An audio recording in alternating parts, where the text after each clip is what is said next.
Little disclaimer, this is part one of the video. I'm only doing the Eastern Conference, and then another video I'll do the Western Conference whenever I have time. Leave a like, it helps out a ton. Let me know your thoughts below. Thank you very much. The NBA trade deadline is February 5th. I think it's going to be a pretty quiet deadline for the Sixers. However, I wanted to take a look at every single team and just bring up trade targets that I would be interested in that I think are somewhat realistic. Now, in this scenario, I will not be trading Tyrese Maxey, Paul George, Joel Embiid. I think they've shown enough to believe that maybe, just maybe, they can do something wild this year and have a Cinderella-type run. And more importantly, I think that's where the Sixers front office head is at. So including those three and, of course, VJ Edgecombe, I think everyone else is on the table. I also believe the Sixers don't want to give up first-round picks unless it's for a young player on the timeline of Tyrese Maxey and VJ Edgecombe. So I'm going to be sticking with those parameters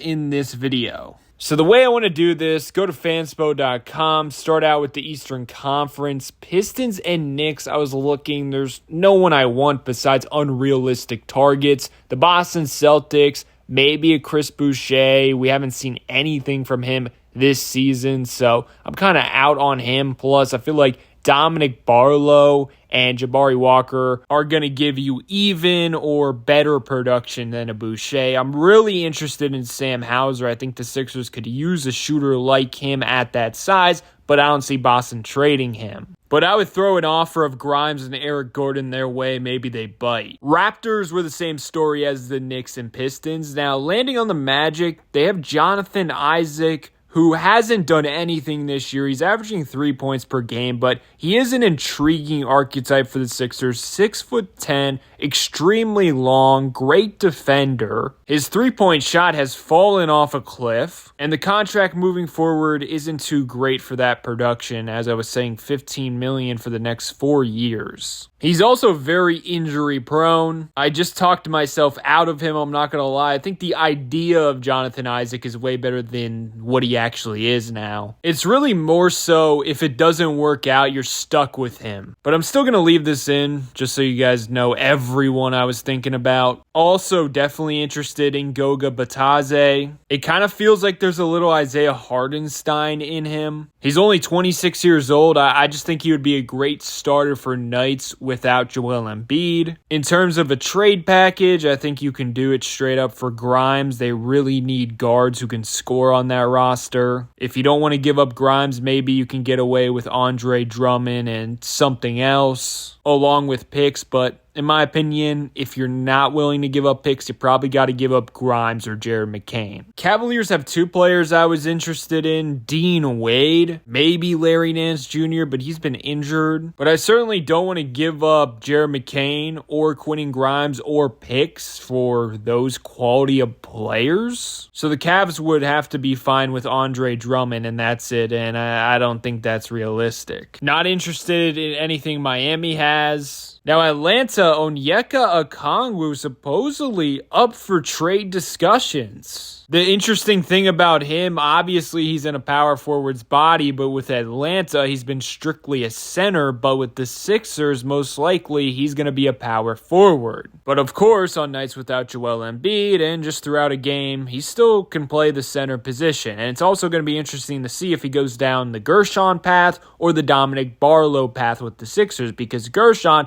he was really only utilized as a center, and he's in a power forward's body. That's where he was at his best. Meanwhile, before Dominic Barlow got to the Sixers, he was mostly a center for other teams, and now you see he's having great success as a power forward. He's having a career year, 16 points per game, 7.9 rebounds, 3.4 assists per game, while shooting 36% from three on 5 attempts per game. Easily a career high in efficiency and volume. 25 years old, he fits the VJ and Maxey timeline. I'd be willing to give up picks. Once again, I think the only worrying thing about him is how does he transition to that power forward position? Is he only useful as a small ball center? Going to Chicago, they got a couple players. Jalen Smith. Turns out he's one of the best rebounders in the NBA right now. Basketball Index graded him A+ and ranked him 20th out of 507 players for rebounding talent on the defensive side of the floor. Also was graded A on the offensive side. Also, per PivotFade.com, with him on the court, Chicago has a plus 6.2 net rating, and without him, negative 7.3. So usually they win their minutes when he's out there. He can play both the power forward and center position, but definitely more of a power forward in my opinion.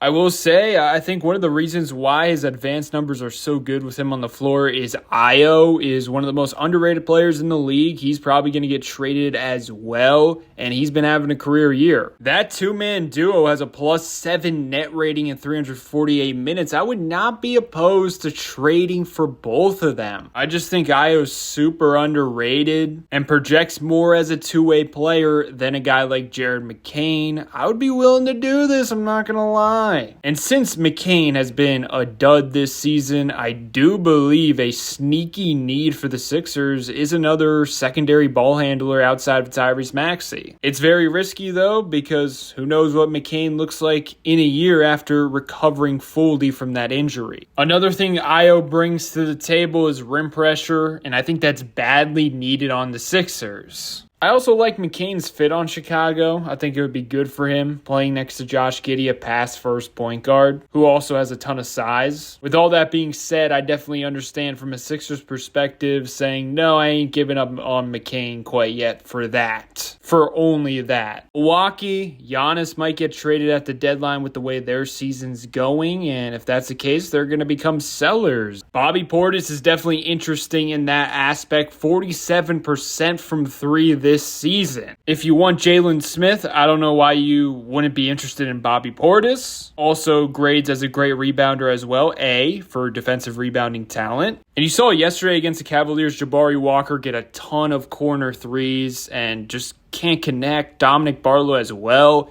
52.9% for Bobby Portis on corner threes. Now defensively, athletically, I think he's regressed. That could be a problem when you're putting out a lineup of Paul George, Bobby Portis, and Joel Embiid, and you're going up against a very athletic young team. But yeah, definitely I'm intrigued by Bobby Portis, and I think he's a nice complement for your other power forwards, such as Dominic Barlow and Jabari Walker, because they're mostly hustle guys, and then you got the scoring version of them in Bobby Portis. He also gives you an option to go small. With Jabari and Dominic Barlow, you can't really do that because it's going to hurt you offensively from a shooting aspect. But against second units, you can certainly go Dominic Barlow and Bobby Portis. Against slower teams, you can certainly go with Walker and Bobby Portis for the 4 and 5 positions and probably get away with it. Charlotte has no one I want. Going to Brooklyn, Day'Ron Sharpe is definitely a center to take a chance on. I think you would have to give up picks or Jared McCain. I don't see Brooklyn interested in any player on the roster outside of McCain because they're pretty much looking towards the future. They also have Haywood Highsmith, who is known as one of the better perimeter defenders. He's been injured, but supposedly he's coming back. Maybe you add him in there. You get your center for the future and also a win now two-way 6'7" wing. Going to the Wizards, we talked about this before. Justin Champagnie is definitely an option. One of the best offensive rebounders in the league. Maybe they take a flyer on Marvin Bagley. He's kind of resurrected his career there. Some depth at the center position. Other than that, I don't see any realistic options. And then the Pacers, definitely a bunch of players. I would be interested in Obi Toppin if he didn't just get surgery. Seems like a name to check in on in the offseason. Jay Huff is an interesting name. I don't think they move on from him. Kind of the hidden gem they found this season. I'm sure they're going to keep him for next year when they're contending. I would take a flyer on Jarence Walker, but supposedly he's been really bad for them this season. Would love Aaron Nesmith, but they're not going to trade him considering they're probably back in contention next year. So that pretty much wraps up the Eastern Conference. Let me know your thoughts below for sure.